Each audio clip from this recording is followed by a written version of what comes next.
Hey everyone, Mr. MC here. This is a guide for Fuji International Speedway with the Porsche Cayman GT4, and this is for Daily Race A, which is actually a tuning race. So we'll take a quick look at the details on the screen right now. So you have to use an MR road car, and it is restricted by power and weight. You have to use the sports hard tires. Nitrous is prohibited, but everything else after that is fair game. So the first thing you want to do is go over to GT Auto and give this car a wide body so we can have more downforce values to play with. Get any aftermarket wheels, but bring their size up. For the front bumper, get the Type A front bumper. Same story for the side skirt, get Type A. Same story as well for the rear bumper, get the Type A bumper upgrade. And then you want to get a custom wing set. The other thing that you also want to make sure that you have is a roll cage, as that is part of the tune that I'll show in a moment, which is here right now. So in terms of the suspension setup, I actually quite like how the Cayman's default setups are. So I didn't want to change too many things. So mainly I only changed the natural frequency, the camber, and the toe angle. I spent a bit more time trying to find the sweet spot for the downforce levels so you can still be fast on the main street but carry more speed on the high speed turns. In terms of the transmission, there is a bit of a process that I did, so I want to highlight that right now. So I'm using the fully custom racing transmission. I moved the auto set top speed to 200 kilometers per hour. Then I moved the final gear, and then I adjusted the individual gears. If I remember correctly, the only gear I adjusted individually was the 6th gear.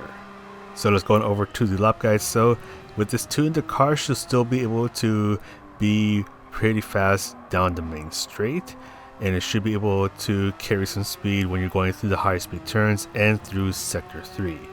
But you want to be a little careful getting on the throttle, because this car can get a little sketchy if you get too harsh on the throttle, since there is a bit of ballast that's towards the rear of the car. And do be aware that for this car, shift when the bar is 95% full.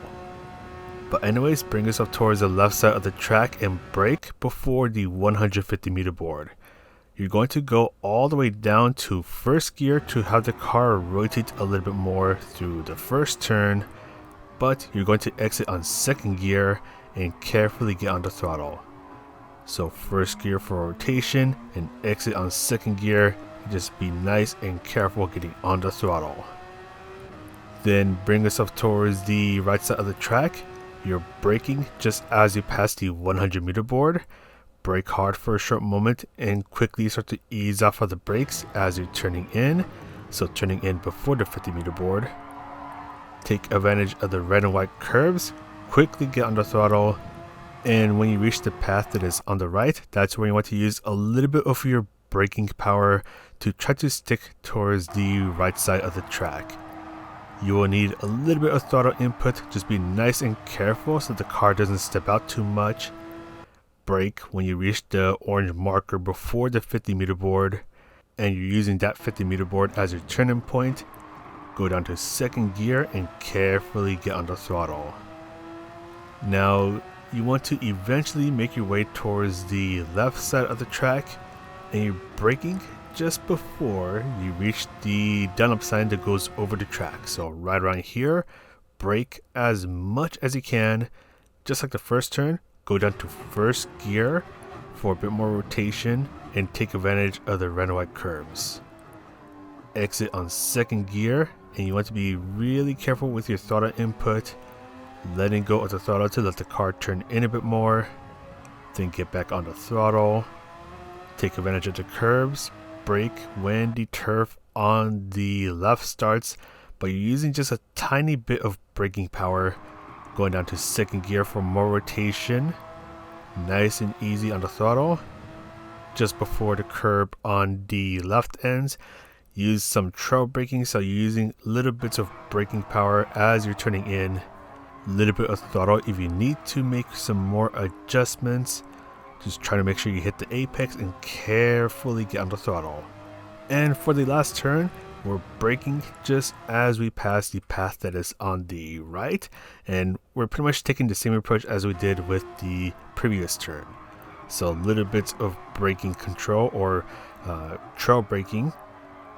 Try to go for a late apex and just be nice and careful getting on the throttle to make sure that the car doesn't step out.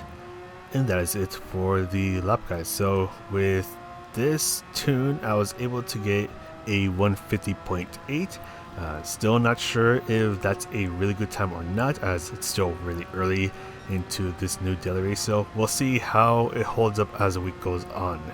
But that is all for the guide. Hopefully this guide helps you out, and if you like this video, you can press a like, subscribe, all that good stuff. And I do have a memberships program thing that you can check out down below if you want to further support this channel. And a quick shout out to the channel members, extra thanks for the awesome support. But this is Mr. MCA, the world's most OK player, and I'll see you in the next video.